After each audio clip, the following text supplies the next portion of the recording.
Well, good morning, and good morning. Did you hear that was my Luther run? My Luther Vandross run. Did you see I started down in the basement and made it all the way up, halfway up the stairs from the basement? I'm in a good mood today, even though I overslept. Stayed up working last night, but thank goodness for coffee. And on that note, help me welcome to the show my sidekick, my best gal, Miss Lucy McGillicuddy Ricardo. So I'm Loren Michaels Harris, and I'm your host today. And yes, I'm wearing my mixed salt and pepper gray hair wig. Well, I call it a hair hat. There, it's more metrosexual that way. That's the Bella Purpose, in case you were wondering. For all of those who are new to season 4 of Bathrobe Moments, this is new as well. The Bella Purpose is meant for, now listen up carefully, it seems silly, but it's not so silly when you really think about it. The Bella Purpose is to remind us that we all have an innate desire to be a part of something greater than ourselves, especially now in these trying times. But this has always been here even before COVID, and it's going to be here after COVID, because purpose is everything if you lean back into the arms of it. So what does it mean to you? It means that when you hear me ring that bell that our guest just said something, platinum nugget somewhere out here, pick it up. We want him to know that we are getting behind what he's saying, what he's dropping off. We're picking it up. If we were in church sitting in one of those pews, this is the time when you say, can I get an amen? So that's what that is. And it's also your opportunity to take a finger, hit the thing that said, oh, invite friends, start a watch party. Just share the broadcast out. Help other people find what you already have. Do that in everything, and you're going to get there. And let me tell you something. What is greater than us watches what we do in the smallest of things, because that's every indicator of exactly what we'll do when we're handed the greatest of things. Feeling myself this morning up in here. Hasta babaka. That's what I'd say if I knew how to speak in tongues, but I don't. So, where are we? We're here in beautiful Naperville, Illinois, broadcasting, live streaming all over the world via Facebook, YouTube, Roku, Android, Apple TV, Amazon Fire Stick, and of course, from our home base out in Phoenix, Arizona with E360 TV Live.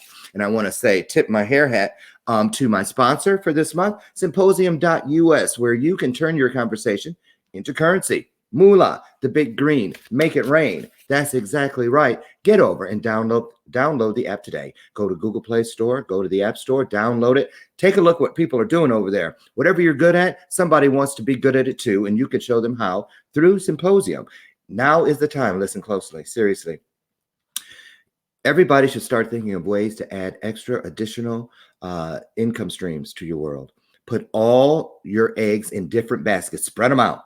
Spread them out. Find all of the best versions of yourself. Start doing what we should have been doing all along, being of service to others. And it's okay to make an income while you do that. If you want to learn how, again, get over to symposium.us, where my good friend Troy Rocks and his team will help you get started, or just hit your boy up here at Bathrobe Moments, and I'll help you myself. How's that? So today, I'm so excited. I'm so excited. And I just can't hide it. You know. Okay, that's a verse from one of the Pointer Sisters. Whatever happened to them? Good question. I know one of them passed away, but what about the rest of them? Vegas, maybe? I don't know. Dylan Ali. If you hang out over in the world known as LinkedIn, then you most likely already know about him. I watch him all the time. He looks like he has a team following him of hair, makeup, wardrobe people, all this. He's doing really big things and he's going really big places. And I just love this guy. And he's here today to share with us. So let me just tell you, I've got his thing here. Dylan Ali, who is he? He's a transformational coach that helps individuals release the resistance, keyword there, that is keeping them from living a life of experiment, experience, and expression. The 3 E's. A 20-year veteran of corporate IT sales, Dylan started his coaching platform to help other businessmen and women in dealing with the insecurities, fear, and anxieties that come along with balancing a high-pressure career, self-care, and family. Now, with the demands of living up to everyone's expectations, we often get caught in a whirlwind of mental and emotional stress, which oftentimes leads to destructive behaviors that all stem from a state of fear. Dylan offers a unique philosophy. We'll talk about that this morning. Tools, resources, and a framework resulting in transmutation of self and reality. Today, Dylan is available for individual coaching, workshops, and keynote speeches. So we're going to put his contact information up on the screen. But right now, let's get started. Let me bring Dylan in. There he is. There. Oh, look at that. Okay. Good morning. How are you? See, I put this on so I can match your beard. I like it. I like the it. Hair Good hat. morning. How are you, my friend? Good. You know, it slips out of my mouth. I say hair wig sometimes, but I got to nip that in the butt because before you know it, I'll be reading somewhere that I'm cross-dressing. You know, they'll take it and turn it around. I'll need that. Hey, ain't trying to go out. Huh? Any press is good press. I'm a big fan of the tabloid magazines. Any press is good press. There you go. If you're not a sensitive person, because I'll be like, oh, what are you talking about me? Oh, what I do, you know. So anyway, how are you, Dylan? Say hello to the folks out there. Get started. Tell them where you're at in the country, in the world, a little bit about your background, your family, and what you do other than what I just said. Just give them the Reader's Digest version of Dylan Ali. Absolutely, Loren. Thank you so much. And as I told you before, I've been a fan of yours in the show for so long. I would even say I've gone into creeper status, if you will. So I'm really excited and giggly to be here this morning. So thank you for allowing me to share space and time with you. Absolutely. The honor's all ours. Absolutely. So I'm not too far from you, my friend. I'm just a couple hours north up in the greater Milwaukee area. Nice. You know, so I live here with my wife and son. My wife and I have been together. You know, we joke and say it's been 9 months, but that 9 months we've been telling that story for about 15 years. That's cute. We have a 9-year-old son who is just the perfect combination of both her and I. And he's also the perfect little sage because he teaches us all the life lessons that we need. And what's his name? His name is Emmett. Emmett. Okay. Emmett, now, yes. You really need to go and thank him when you get off this broadcast, because that's what actually gave me the courage to reach in and speak to you. Because, like you said, oh, you've been stalking me. I've been stalking you, and I didn't even know you were in Milwaukee. And I was like, dang, I want to be this guy when I grow up. Your videos, your voice, you got that thing that gave James Earl Jones the "This is CNN" moment. Thank you. And I'll tell you this too. You know, you guys, you hear me out there. You guys hear me talk all the time about the ring of truth, and it's you can't get away from it. The ring of truth, when it's in something or in someone or in the content, it just washes all over you. And I definitely hear that and see that in everything you do, and I love that because I don't have to go into a relationship with a person going, which way did it go? Which way did it go? Because the truth is the only thing in the universe that never changes and will never change on us. So having said that, so you are a motivational speaker. You came from what an odd background for what you do today, because most IT people, I'm just going to tell you, most IT people, I can't live without them.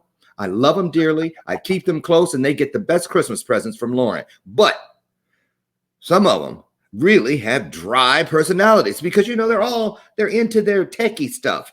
And a lot of them don't really like to communicate. They're more numbers people than word people. But you seem to have mastered both.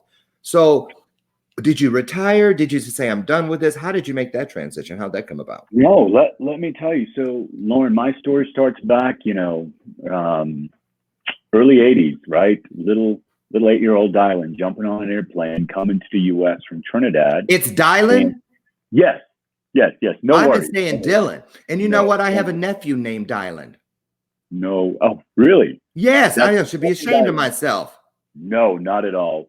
Dylan. Listen, Loren, to me, it's simply a name, and it's not a representation of me, of who I am. It's simply a name. So I'm not attached to it. Okay, wait a minute. But thank you. Let me just admit something else here. You know, honestly, every time when we were talking, I heard you say your name and you said Dylan. I said, oh, that must be the island he's from. Because I was thinking, what is he? You know, is he like the Jets? Remember that group, the Jets? You know how people always try to figure out, why don't we just ask people, what's your ethnic background? What is yours?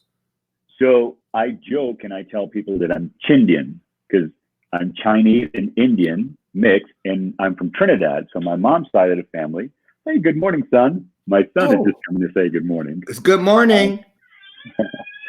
So my mother's side of the family is Chinese. My dad's side of the family is Indian. And Trinidad is such a melting pot. It's hard to even trace back family history, but I can tell you that I do know my grandfather on my mother's side literally jumped ship in Trinidad and just stayed, right? Yeah. He was a cook on a ship, and when it ported in Trinidad, he just jumped and stayed, and that's how the lineage here started up. Wow. I just want to stop for a second and say hello and wish good morning salutations to all of those who have just come in. Some of y'all slipped in through the slider on the back of the house because I did not see you come through the front, but I'm glad you're here nonetheless. I feel like Michelle Obama's in the house this morning because Vera Jackson's here. Hi, Vera. How are you? And look who else. Ben Peterson. I have a feeling. Is Ben a friend of yours? I think you brought him here. Ben, I'm glad you're here. Like Olita Adams said, I don't care how you got here. Just stay here. Kind of like that. Yes. And Shree, all the way from North Carolina. Good morning. The mother of two of the kids that were on our kids special last week. If you guys haven't had a chance to sit down and see that, which ties into you, my man, Dylan, because it was your post when you said you put a thing. That's what I love about you. When you put that post on your LinkedIn page about you yelled at your son and I want you to talk about that because that was the bridge that connected us. I said, well, this guy needs to see the show we just did yesterday or day before about what the kids had to say. And that's how we got to hear it today. So go ahead, talk about that post and how I love what you do on LinkedIn and in general. You mainly live on LinkedIn, I believe. That's your spot. But tell us about that day. Yeah. So first of all, I'll frame it. Okay. Social media is this platform that I think that we have an opportunity to share all the good, all the bad, but so many of us choose to share just the good. And it looks like one big highlight reel. And like you said, I'm very happy and proud with the way that my stuff looks, sounds, and feels on LinkedIn. As you said, it looks produced, it looks well put together, and it's a shiny object, but that's only 1% of Dylan. The other 99% is this. It's me hanging out in my robe. It's me, with my family, with my kid. And so, here we are. I office from home. I'm a coach. I'm a speaker. I'm on my own schedule. My wife is a shaman. She has an office. She sees clients. Oh, wait a minute. You just threw that out there like saying my wife is a brunette. Oh, and and that's my wife is a good mother and a high priestess. I mean, come on now. So your wife is a shaman? She is. So she works with people on an energetic level. She works with them. She takes them through ceremonies, drum ceremonies, cacao ceremonies, acupuncture and bowl ceremonies. She does acupuncture. She does so many different things in her tool bag. She is truly an amazing healer. Yeah. Listen, I was a little off topic because I got another question about that shamanism.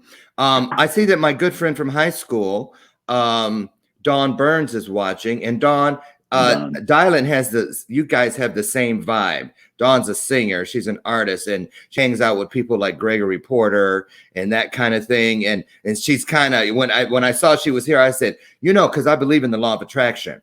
And Absolutely. Dawn, I don't think I've ever seen you watching a show.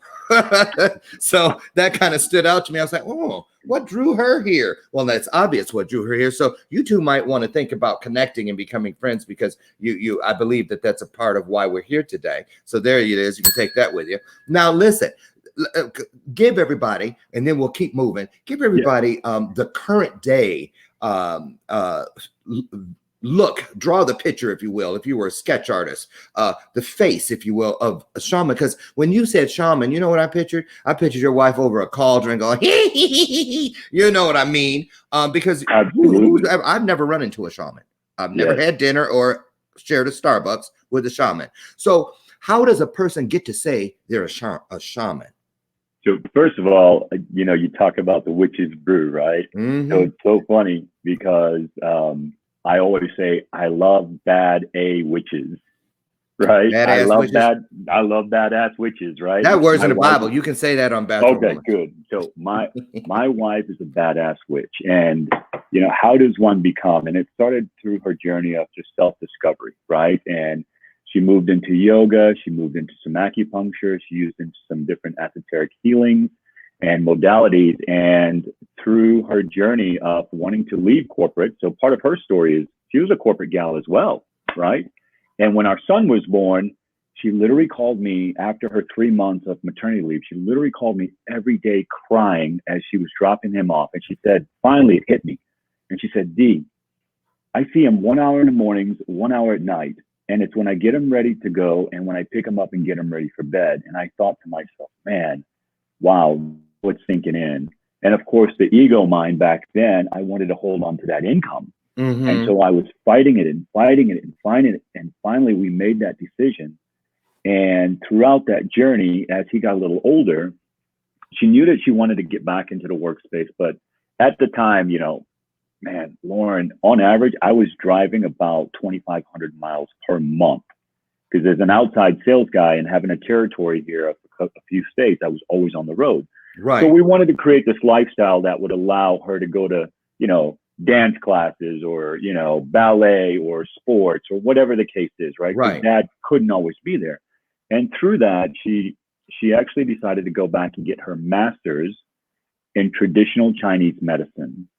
So she really found this thing that she was passionate about, and that's connected to her acupuncture work, isn't it? Yes. Yeah, and my niece is an acupuncturist, and she studies in China, goes back and forth. So I know what you're talking about. Yeah, and that led her to finding mentors and teachers, and she found a shaman that she worked with under and trained under, if you will, and she's a full-blown shaman. So back in the day, before we had MDs and doctors and these titles, they were the town voodoo woman or voodoo man, the shamans, right? So a shaman is simply a healer.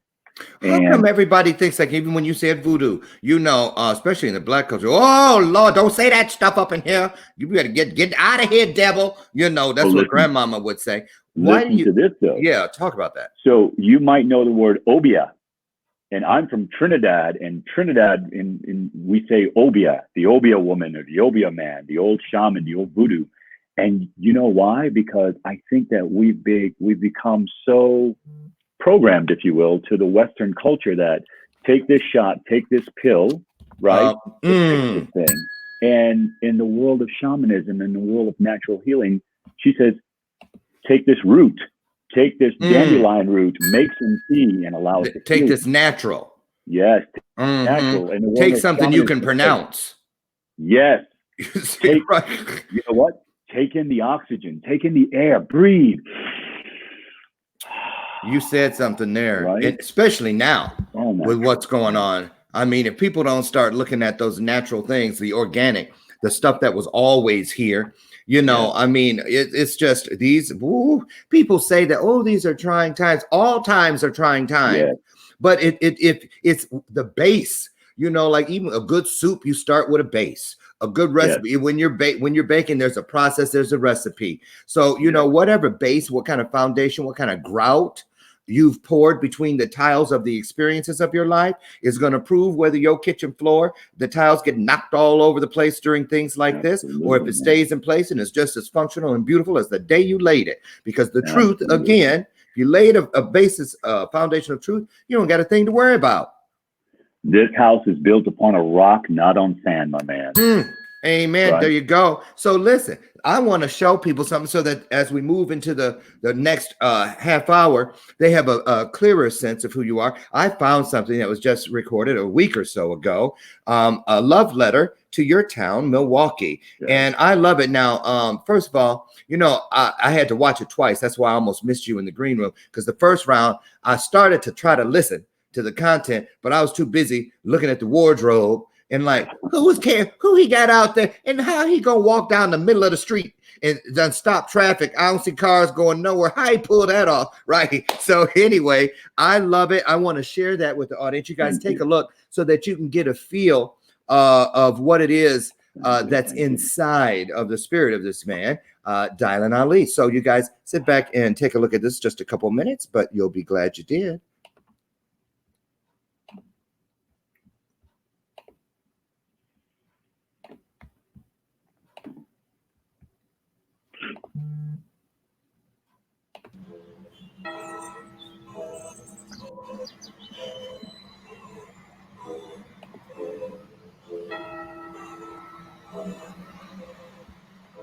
Some of the coldest I've ever been in my life was the first time I stepped foot here in Milwaukee. For the last 7 years, Milwaukee's been the backdrop to my personal journey of healing. I let go of shit that no longer supports me. I let go of all the heaviness that no longer serves me. In Milwaukee, through all this, you stood strong, you stood with me, and now I stand with you. We stand with you. From iconic buildings to cool neighborhoods, to just an overall sense of oneness. Milwaukee, we are community. We're all about that 414 vibe. They say that Milwaukee is one of the most segregated cities in the country. Well, just show up on Brady Street on any given day during the summer. The beer's flowing, the cheese is hot, and people are just having fun. We don't know color, we don't know race, we don't know religious backgrounds or sexual preference. Milwaukee, we are one, we are strong. If this isn't your vibe, just hang out at any apple orchard during the fall. And you'll see kids from every single neighborhood picking apples, drinking cider, and playing. We are a community of love, collaboration, and support.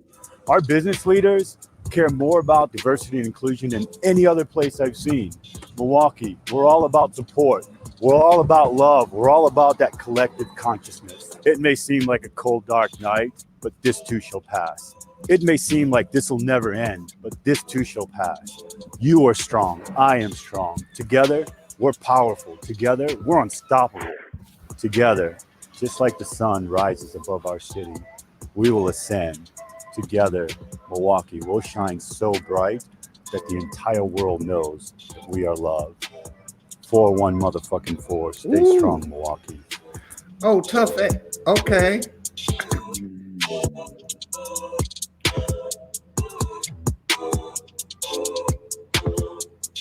You know what I'm about to say, right? Hold on, let it in. Nice. Nice. Get some love on the screen, you guys. Quit playing.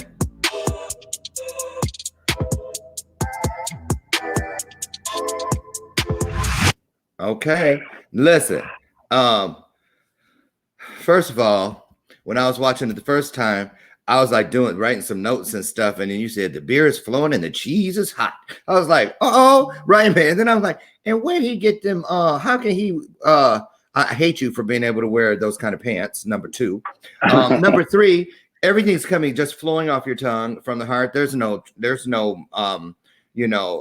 cue cards or teleprompter or anything like that. And, I believe in that too. Just speaking from the soul and letting it flow.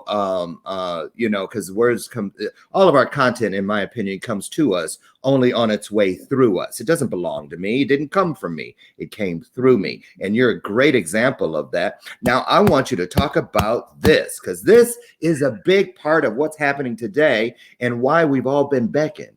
I think I look at the positive sides of everything that's happening. And for me, COVID-19 corona pandemic is a beckoning mechanism from the universe saying, you guys, get in here. Do you know so-and-so? Me, so-and-so. The collective consciousness. That's where I'm headed. Yeah. Talk about that. And how important is it to the overall everything? Absolutely. So first of all, would you believe that project started off as me wanting to film a 15-second clip for the intro to my vlog.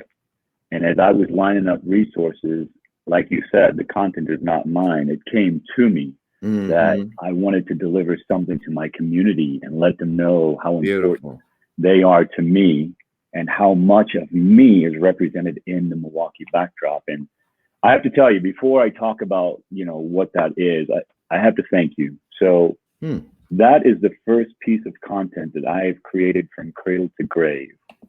Came to me, I visualized it, conceptualized it, lined it up, and that happened in 8 days.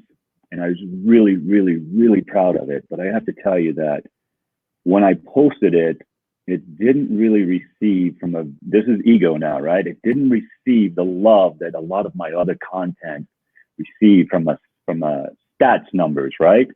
But I have to tell you, I'm almost in tears when you're showing it this morning, because the universe always answers. And the universe put us together so that I can share this love letter with a grander audience. And I'm so grateful for that. Oh, and, for sure. And I look at it as I'm a fan of me. I am. When I look at that, I look at it as a fan, and I look at it and I go, man, I like the way that guy talks, the way he sounds, the way he moves. And so for me, I recognize that those are kind of my shiny objects, if you will, right? And so I also recognize, like you said, hey, I don't care how you got here, right? And I think someone commented one time and said, the jacket got me here and the words kept me. See? And so for me, it's all about spreading that love, that universal consciousness. Listen, right now, we are more together, yet more separated than any other time. And all I wanted to do was remind people that we are together. This is a time when families come together. We can release that resistance, right? Hey, we're a great city. The beer is flowing. The cheese is hot, man. I never knew this thing called cheese curd till I came up here. Right. And now fried cheese and Miller Lite are, at the top of my food chain, right? And so what I really love is just showing that, they say Milwaukee is one of the most segregated cities. And I didn't realize that. Yes, absolutely. And the stats show that. And what I really wanted to show is that in this time, we're being squeezed. What's coming out? I know what's coming out of me. And I just want that to pour into my community. I want to pour that into the world. I want to pour that into who we are. Because today we focus so much on what we are. And right now, what we are doesn't matter. Good one. CEO, yes, the CEO and the person that serves you coffee, $500 an hour or $5 an hour. It doesn't matter. We're at the level playing field, because at the end of the day, we're all in fear. We're all in anxiety. We're all in doubt. That barista doesn't know if his or her job's going to be there. And that CEO doesn't know if their job's going to be there. So right now, what I'm all about is, let's raise that conscious level. Let's raise that collective conscious, because when we come out of this, we can come out of this together, not separate. We went in separate. Right. We went in as recipes, little peas, little carrot, little corn. But when we come out, we're going to come out as this delicious soup, this melody of just all these flavors. And I say soup because we're going to flow together and we're going to be all one. Very liquid. It's going to be, fluid. And that's all I wanted out of that video. Let me ask you this, because I already know the answer, but I got to put it in the form of a question, or I wouldn't be doing my interview and due diligence. I noticed, and I'm going to say it's like this. It's like a deck of cards, a hand of cards, right? So, because we're talking collective consciousness, and someone asked, I think it was Shelley. She was like, she said, she was talking about shamans, and she goes, her son, and I think she said someone else, are shamans, and she asked, what culture does your wife hail from? So answer that for me real quick. You're gonna love this. She's about as blonde hair, blue eyes as you can get. So she is German Irish mix. Wow. Yes, absolutely. And so again, and that's perfect. Let's hear it for white girls, y'all. Yeah, okay. You know what? Blonde hair, blue eyes has always been my thing, right? And so I love why you asked it. I love that question. And who's that? Shelley asked. Yes. Let me find it. So many times, Loren, we think exactly that. What culture is she from? Hey, there's no way she could be a blonde hair, blue eyed girl, right? But at the end of the day, these are all avatars. Like I said, I chose to show up in this world as a big, brown, bearded, tattooed, earring-wearing dude. And why?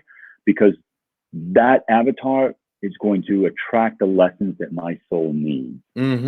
So we all show up in these avatars in this 3D plane, and it allows us to experience what we need to experience so that we can experiment with it and we can expand, right? And we can express ourselves. And so, she's about as white girl as you can get. However, her soul is your soul and it's my soul. It's the collective soul. So the shamanism is just allowing her to get back to that core, get back to one. And now the things that she can share, right, are things that we all know, but what she does is she just sheds the light. So yeah, she's about as plain vanilla as you can get.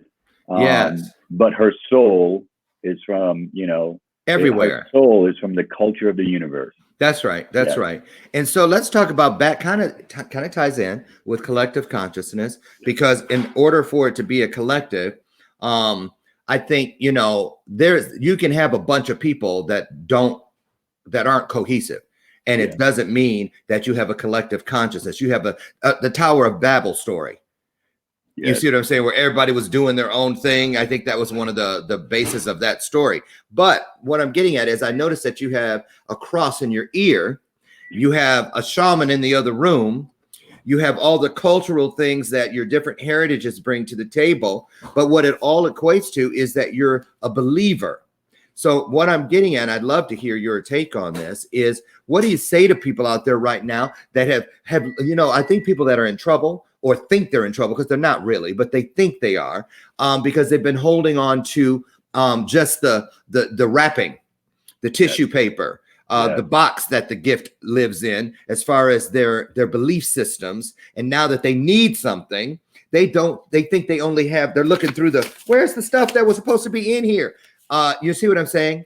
And so I think that's a really strong point to what people could be working on right now if they can't just reach and put your hand on it, because it's always been there with you. So you know what I'm saying? So how do you feel about what's coming through you, is what we're living for? Some people are from a place of fear, some are from a place of love, those sponsoring thoughts. And what would you recommend for people to do if they say, but I don't know what to believe in and I don't know where to start looking for something to believe in greater than myself? Two things come to mind. Number one, and I'll go back to the good book, let ye be transformed by the renewing of the mind. Right? When I was a child, I spoke as a child, I thought as a child, I understood as a child. Now that I'm a man, I speak as a man, I understand as a man, and when I speak, I understand and I articulate as a man, right? And I put the childish things behind me. I'm not really good with my Bible verses, so excuse me if I mess it up. But what that means to me is that yesterday, before COVID hit, think of it like this, metaphorically speaking, we were all children. We had the way that we thought about work, about relationships, about how the house worked, about how everything worked. Now today that we're grown up in COVID, we're trying to hold on to those old rules and beliefs, right? Now we can think differently. So now you go back to that Bible verse. When I was a child, it doesn't mean that I don't play. It doesn't mean that I don't go have fun like a child. It doesn't mean that I put away the toys. It means that I put away the childish thoughts. Oh, Loren doesn't like me, so I'm going to pout. Well, as an adult, as a man, now I can put that aside and go, Loren doesn't like me because Loren doesn't like something about himself. And I'm simply reflecting to him what he is. And so now I'm going to allow him to sit in that emotion and let him express himself the way that he chooses. Now I'm not suffering anymore, right? So here's what I'll say to answer your question. It goes down to discipline. It's back to discipline, right? We talked, you asked about rituals and what my day looks like. Listen, I wake up at 4 a.m. every morning. I head down to the fireplace. I do breath work. I do meditation. I set my intentions for the day. I visualize what it is I want in this day, but what it is I want in life. I call it into that breath. I jump outside, and it doesn't matter if it's 26 degrees or it's 88 degrees. I'm cold plunging. Why? Because you're what? I'm getting in 32 to 55 degree water. I'm cold plunging. You're getting in water? Yes. I'm getting into I have a soaking tub outside, and I either plunge all the way down beneath my head or just from the neck down. Here's why. Have you ever been in that really cold Lake Michigan water, that first dip into the summer, and you go like that? Yeah. My toe did, and then I ran the opposite direction, but I get it. Well, here we go. Peep this, Loren. You ready for this? How many of us dipped our toes into the COVID-19 water and went, I'm running the other way? How many of us got submerged with life and wives and kids and husbands and corporate and everything and just went, and we can't breathe?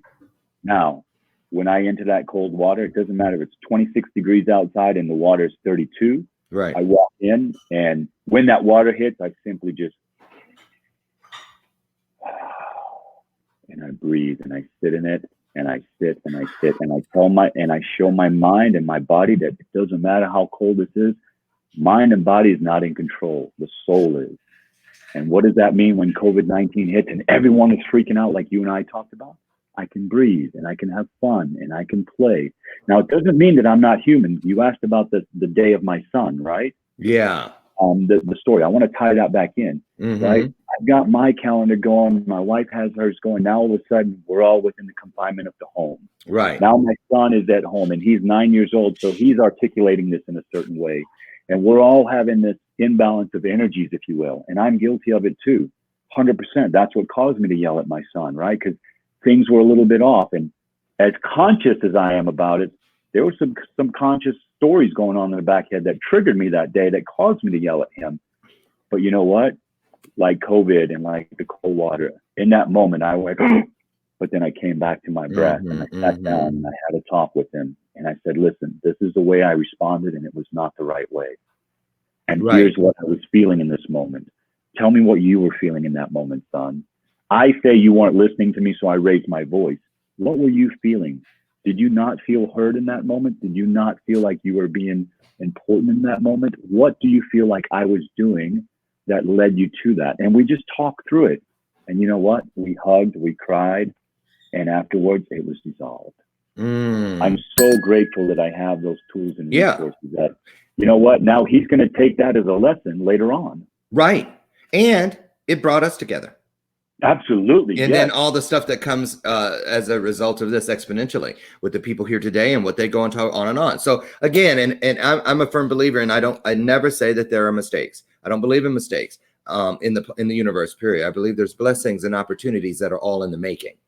You just got to wait for it to come out of the oven. You just, can you smell what the truth is cooking? So absolutely. You see, you know what I think about? Huh? Well, I would really love to add to that. So go right ahead. I often say, no judgment of self, no judgment of situation, no judgment of others. And, I have this thing we all do. Any dad out there can resonate with this, called dad guilt, right?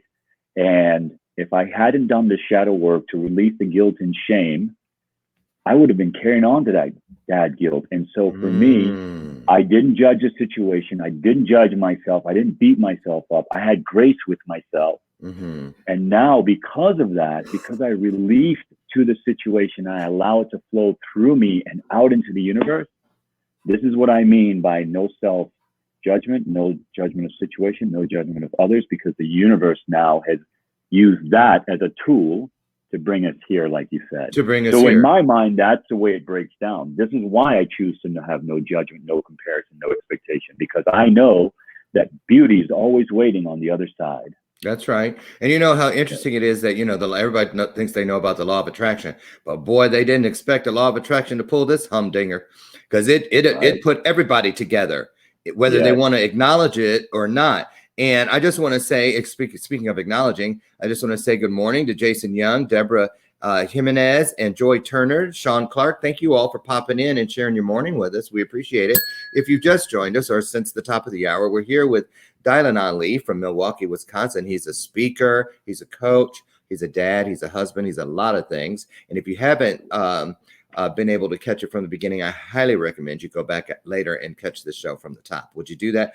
Now's a great time, you guys, to become a part of something greater than yourselves. Share, there's still time. Share this out, invite some people, start a watch party if you can, and let's keep sharing the love. Now, Dylan, 2 words I'd like to, when I speak these 2 words, I'd be interested in knowing what it is. What do you see in your mind's eye? What do you see on the big screen, if you will, when you hear me say new normal? Absolutely. Your new normal is this very breath. Listen, yesterday didn't exist. Your last breath didn't exist. You want to step into the future? Ready? Boom. Here we go. So the new normal is this very moment. It's the present moment. And it's the thing that I hinge everything that I speak on, everything that I am. Someone asked me, Dylan, what's your genius? And I said, my genius is the power of now, being in the present moment. Oh, so, Eckhart Tolle. Eckhart Tolle, the power of now. Is that how his name? You see, yes, I said Dylan. Yes. So don't be surprised when I said Eckhart Tolle and you said, because see, I'm not a name dropper, or if I had been, people would have corrected me a long time ago. But dude, the content. It's the energy. It's the energy. I know. Yes, I know that energy. Story. Right. Keep going. The energy. Power of now. Yes. So it's the power of now, right? It is, it is finding this moment. And now when you're in the moment, you're not stressing about what's to come. You're not freaking out about what you did yesterday. And now, once you get to that place, then you can find the power of gratitude. The attitude of gratitude, right? I think it was Zig Ziglar. I'm old school, right? Yeah. Attitude equals altitude. So now, if you get your vibe right and you get your attitude right, you're going this way. So whatever it is that you put out, you talk about law of attraction. I'm a big believer in the law of attraction. So the only way to remove resistance is to be in the present moment. Because if I'm living in tomorrow, that's the mind and that's resistance, right? And if I'm living in yesterday, man, that's guilt and shame, and I'm living yesterday and I've got resistance. So when you're here in this very breath, so we all have this tool. Here's the tool. You ready? I'm going to give it away for free. It's not in a magic bottle or anything. Here we go. Ready? Yeah. And just let it all go. And when you can find that breath, and you can find something, look around. I'm grateful for this moment right now. I get to broadcast this message with you and with the world. Man, that creates a state shift in me. So find that breath, find the power of now in that attitude of gratitude. And oh my goodness, the world becomes magical. The world becomes exactly what it is you so desire. I love Abraham Hicks. She talks about the vortex. I call it Dylan's world. So when I throw it out there in the Dylan's world, my only job is to remove the resistance. I think I shared with you, I kind of been stalking you for about 3 years. I thought about all kinds of cool ways to connect with you and to just, find a way to provide some value or get noticed or whatever. And guess what? That was all resistance because I didn't know that I can be with you. I didn't know I can connect with you. I was trying to figure it out. I was resisting it. But now I let it go and I just put what I want out in the universe. And guess what? It brought us together. So you've been in the vortex for a minute, my man. You've been in the vortex. Isn't that something? And I wonder now if you're doing that is what drew me to you on LinkedIn. Because I remember the day it happened.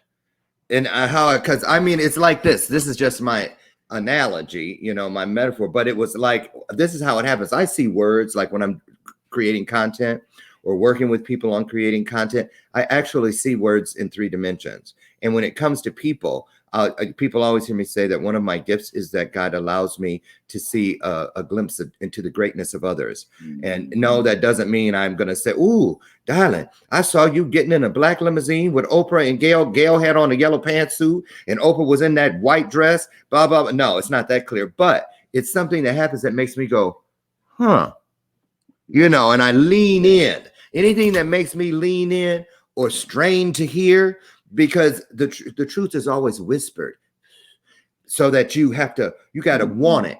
You got to lean in, seeking it, because that's the equivalent of seeking something. I heard y'all hear that? I caught it out of the corner of my eye. And so I look for it.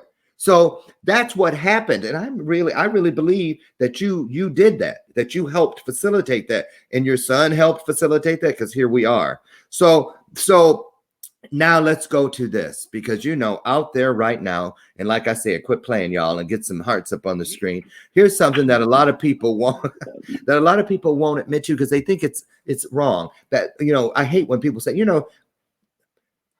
it took me a long time to get to this point where people would say stuff to me, and I'd say, but I don't like the tone of that. Or wait a minute, what do you mean by that? They go, well, you shouldn't feel da da da da. How you gonna feel all up? You're all up in your feelings. Listen, I can't help how I end up feeling. What you said or what you did, this is how it made me end up feeling. Nonetheless, whether you get it or not, it's how it left me feeling. So, like fear, there are a lot of people who think like it's, I don't want to let people know I'm scared about this COVID thing. And it doesn't have to be fear for yourself. You could be fear for grandmama who's at high risk. You could be fearful for your children, who, you see them kind of going into a shell because their social life and interaction has been just quelched. So let's talk about fear for a moment. And what do you do? Because you're human. Fear tries to creep in. What do you do to, like, I always picture football players, that thing, I don't know what they're called, but when they're out on the field and they put their shoulders on it and push. Yeah. To push back. That's kind of what I try to do when I feel it creeping in, because I don't take it lightly. So I try to picture something that's hard to do to get it done. What is your process when you feel that coming in, or what is your process to help your son when you see it coming into him? Absolutely. So let's use your analogy. I'm not a sports guy. So for any of your audience here that are sports guys or gals, I may mess this up, but hopefully you'll get the picture. Just like you've got that tackling dummy that you're pushing back, I say hug it and pull it with you. Meaning, don't lean into the fear. Don't push back on the fear. Just settle and let the fear flow through you, because that fear is here to teach you something, son. Right? I'm speaking to my son. Baby boy, that fear is here to teach you something. What lesson are you going to get out of this? What are you feeling right now? Because the more that you hold on to that fear, the more that you push. Listen, I might push that fear back, but that fear is going to come back. Here's the way I look at it. The mental discipline to push against the fear. The heart discipline says, embrace the fear, allow the fear to come to you and through you. And here's how I break the knowledge down. You and I are just big men walking around with little 10-year-old boys living inside of us. Exactly. And when fear comes and I push back on it and I just get disciplined and I go to the grind with it, that's like you saying, Loren, go sit in the corner, son. Go put your nose in the corner. That's like me saying, Dylan, go sit at that table with no one else, because now you're into discipline. But now, when he does something wrong, he's going to be there and he's going to fight it, just like fear. But now if I hold his hand and I say, Loren, Dylan, Emmett, whoever, the little boy inside of us, I say, listen, this too shall pass. Allow it to be here. Allow it to feed you. Allow it to give you the lesson. And now the next time that fear comes up, my little son, little Loren, little Dylan, whoever it is not going to go run to the corner and get ready to fight. We're just going to sit back and allow the fear to come, because we recognize that there's a lesson on the end of it. Listen, when I left corporate after 25 years of being in the corporate world, speaking, I'm sorry, but just, being that quote unquote badass salesman. Mm-hmm. And when I was about to walk away from that big paycheck, you know what started coming up? Man, the stories, right? The stories started coming up. Fear started coming up. And what I realized is that most of the time we mistaken fear for something else. Or excitement for fear, actually, right? So think about this. When was the last time you felt excited about something? Did your voice quiver? Did your hands tremble? Did your hair on your neck stand up? When was the last time you felt fear? Same thing. And the only difference is when you feel that, it's like you're breathing, you're not in the moment. But if you can slow that breath down, you can easily transition fear into excitement. And then you can create from that space. So a lot of times fear is showing up disguised as fear. But if you allow it, you realize it's really something else that's for you, not something that's happening to you. Absolutely. Great point. Great point. Now, real quick, because I don't want to miss this and forget it. The people that you work with in your coaching, I know that a lot of, it looks like a lot of corporate people and this, that, and the other. Now, but is it specifically those types of people, or can anyone? No, it's anyone. It's anyone. You know, I just draw back on my experience, right? Listen, here's the thing. I know so many guys and gals that, man, they're the perfect avatar. You got the wife or the husband, the 2.5 kids, the white picket fence, right? Everyone loves them in the office. They're just this great person. But then guess what? We go to sales kickoff in Vegas, and we got the bars and the alcohol flowing, and all this corporate guy just beaming of like excellence, shirtless on the dance floor with two ladies of the night, Ooh, right? Ooh, just ladies of the night. Out. Oh yeah, ladies of the night, my man, right? Just doing his thing because he's escaping. Right. And what I found is that through my time, I've witnessed that so many times. I've been a part of that so many times. Like, listen, I'm not speaking to you. I'm speaking to me. I'm speaking to my own experiences. So I know that there's a lot of masks, there's a lot of shadows, there's a lot of fear, a lot of anxiety, a lot of expectations in that culture. And because I came from that culture, I recognize it and I know how to speak to it. And what I like to introduce to that masculine energy is that feminine energy. The energy, listen, I have corporate clients, men that make hundreds of thousands of dollars a year that are so prim and proper. As part of some of our coaching exercises, I will literally have them dancing to Taylor Swift for a few minutes. Why? Because I want them to learn to use their body, their emotions, allow that creativity to flow. And now when you can take that masculine energy and those masks and dissolve it, but allow the empathy, the love, the creativity, the collaboration, the intuition, guess what? You become that hybrid badass. Now you can lead with a stick, but you can hug. Right? Awesome. Now you can have that Western masculine, let's go get it, but you can have that softer Eastern philosophy of let's get it together. You can dissolve the ego. Now you make more money. Now you skyrocket in your career. Now your organizations makes more money. And now you built a castle, but it's no longer empty.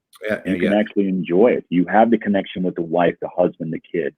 And so for me, that's just the world that I've lived in for so long. That's kind of where I presented it. But absolutely anyone, because at the end of the day, regardless of the titles, the jobs, we're all the same. There you go. Now, I mentioned at the top of the hour that I feel, this is just my opinion, but I feel one of the greatest opportunities thus far is that we all get the opportunity now to see the importance and to experience the ease in which we can reinvent ourselves. And I open that door through the need for multiple streams of income in this time. Don't put all your eggs in one basket. And it's really just a way I believe the universe is whispering to each of us is there's more to you than you give yourself credit for. We don't know what we don't know, and half the time we won't give ourselves credit for that which we do know. But this now is a time to step outside of the obvious and dream about and embrace the possibilities. I believe opportunities and possibilities are synonyms. I believe they are one and the same, but they only work, they only benefit us not when we peek inside those rooms of opportunity, because, you know, walls, you never heard of a wall of opportunity. That's if you believe in one day we'll get over this COVID, one day we'll find a way around it. Somehow they're going to get us from underneath it. That's a wall talk. COVID is not a wall to me. It's a window, because doors and windows are the only places you find opportunities. That's because you can see through it. And if you can see through it, it's proof it's a door, so you can get through it. So I want to just, you know, say to people on the screen, you see one of the roads to all things Dylan Ali. And I recommend that you at least go there and look. How do you know there's not something to throw into your modern day stone soup experience that's going to help give you a great soup or something to consume, some nourishment later? All of us, this is the time we need to look all over the place, from top to bottom, bottom to top, side to side, side to side, corner to corner, and corner to corner for our individual morsels of bread. Don't think that you're not in this to get fed. You are. So I want people to get over there. And I want to also at this point ask you guys to mark your calendars, because we're going to continue this in a more adult oriented. You see, he liked to cuss. It was in the video, right? So we're going to have an adult oriented discussion. Take this into some deeper areas. It doesn't mean we're going to get nasty, but we're going to trade in the coffee for whatever your cocktail of choice is, or it just be water. But Bathrobe Moments After Dark next Wednesday, May 7th at 7 p.m. Central, right here on the Bathrobe Moments platform. And we will live stream all over because I have that slot too with the network. So we'll be doing that. So mark your calendars, write it down, get a Post-it note, write it in the palm of your hand, whatever you need to do, and join us, won't you please? It's going to be exciting and it's going to be informative. Okay. So Donna, as we round the corner, the final lap of today's interview, if you were Jerry Springer, and we cut to you right now for your final thought, what would it be? It would be that, as we talked about earlier, there's no separation. There's no you. There's no me. There's only the we, the collective. And be kind to yourself so that you can be kind to others. And the world that you want to see, you have to feel it before you can see it. And when you feel it, you can believe it. And then you see it. So it doesn't matter where you are right now. Listen, I know times are tough, folks. We're losing jobs. We're losing family. We're losing friends. It seems like we're isolated. But at the end of the day, we are all one. What you're feeling, I'm feeling. So just recognize that together we all rise. And thank you. That's it right there. In the entire world, I find myself saying that over and over and over, at least 2 or 3 times a day, and almost like a gentle reminder from the universe. My husband and I do this all the time. I say, honey, can you really? It's like something tells me never forget. Right now, the entire world is underneath the